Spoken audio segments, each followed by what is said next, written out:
শুভেচ্ছা,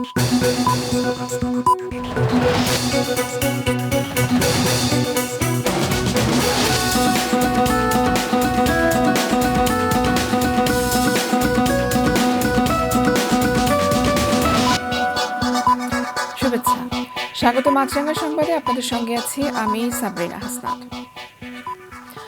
জুলাই আগস্টে সংঘটিত মানবতা বিরোধী অপরাধের মামলায় সাবেক প্রধানমন্ত্রী শেখ হাসিনা ও সাবেক স্বরাষ্ট্রমন্ত্রী আসাদুজ্জামান খান কামাল সহ ৩ জনের বিরুদ্ধে দেওয়ার সাক্ষ্য শেষে জাতীয় নাগরিক পার্টির আহ্বায়ক নাহিদ ইসলামকে দ্বিতীয় দিনের জেরা চলছে। সকালে বিচারপতি মোহাম্মদ গোলাম মর্তুজা মজুমদারের নেতৃত্বাধীন ৩ সদস্যের আন্তর্জাতিক অপরাধ ট্রাইব্যুনাল ১-এর জেরা শুরু হয়। নাহিদ ইসলামকে জেরা করছেন শেখ হাসিনা এবং কামালের পক্ষে রাষ্ট্র নিযুক্ত আইনজীবী মোহাম্মদ আমির হোসেন।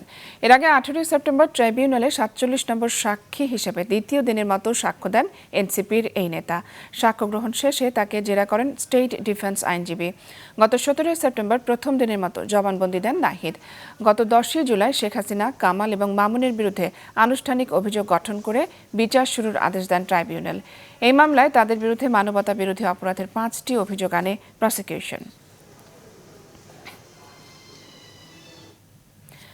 দেবীপক্ষের সূচনার মধ্য দিয়ে শুরু হলো বাঙালি সনাতন ধর্মাবলম্বীদের সবচেয়ে বড় ধর্মীয় আয়োজন শারদীয় দুর্গোৎসবের ক্ষণ গণনার পালা।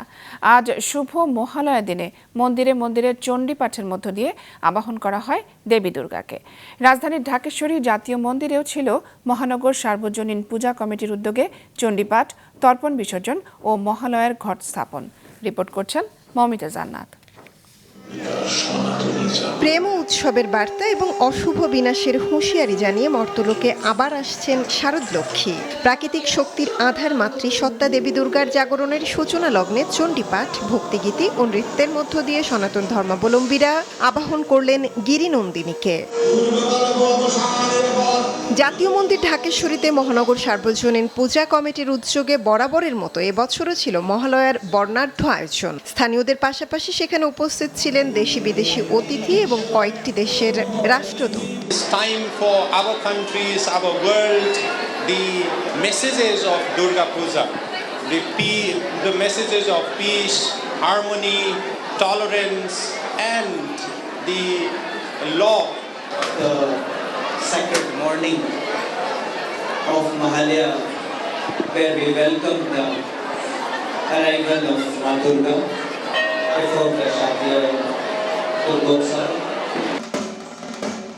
ধর্ম যার যার, এদেশ সবার, তাই হাজার বছরের সাম্প্রদায়িক সহ অবস্থান বিনষ্টের আসুরিক তৎপরতা রুখে দেবেন দেবী দুর্গা, বিশ্বাস ভক্তদের। যতই সুযোগ পাক, যতই মাথাচাড়া দিয়ে উঠুক, আমরা আশা করছি আমরা সকল বাঙালি মিলে আমরা অসুরকে দমন করব। তার আগমনের সাথে সাথে যেন আমার প্রার্থনা থাকবে দেশের সকল খারাপ সবকিছু ধ্বংস হয়ে যাক এবং দেশটা সুন্দরভাবে আবার গড়ে উঠুক। সবাইকে শুভ মহালয়া। চণ্ডীপাঠের আনুষ্ঠানিকতার পাশাপাশি এদিন সকাল 7:30টায় ছিল পূর্বপুরুষের আত্মার শান্তি কামনায় তিল তর্পণ অনুষ্ঠান। এরপর হয় মহালয়ার ঘট স্থাপন ও বিশেষ পূজা। এবছর পূজা মণ্ডপের সংখ্যা বেড়ে সারা দেশে 33,355টি মণ্ডপ ও মন্দিরে দুর্গাপূজা আয়োজনের প্রস্তুতি চলছে। এবার পুজো বেড়েছে এবং 33,355টি পূজা হচ্ছে। গতবারের চাইতে হাজার খানেকের মতো বোধহয় বেশি হবে। তো পুজো যখন বেড়েছে, স্বাভাবিকভাবে গত বছরের চাইতে এবার পূজার্থীর সংখ্যাও বেড়েছে।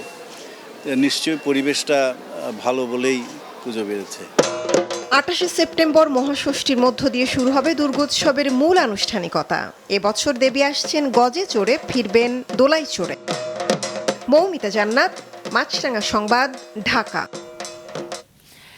এদিকে শুভ মহালয়ার মধ্য দিয়ে দেশের বিভিন্ন স্থানে শুরু হয়েছে দুর্গোৎসবের আনুষ্ঠানিকতা।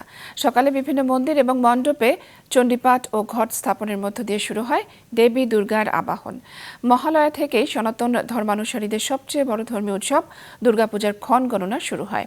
এ উপলক্ষে বিভিন্ন মন্দিরে মঙ্গল ঘট স্থাপন, ঢাক, কাস্বর এবং শঙ্খ বাজিয়ে দেবীকে মর্তে আবাহন জানান ভক্তরা।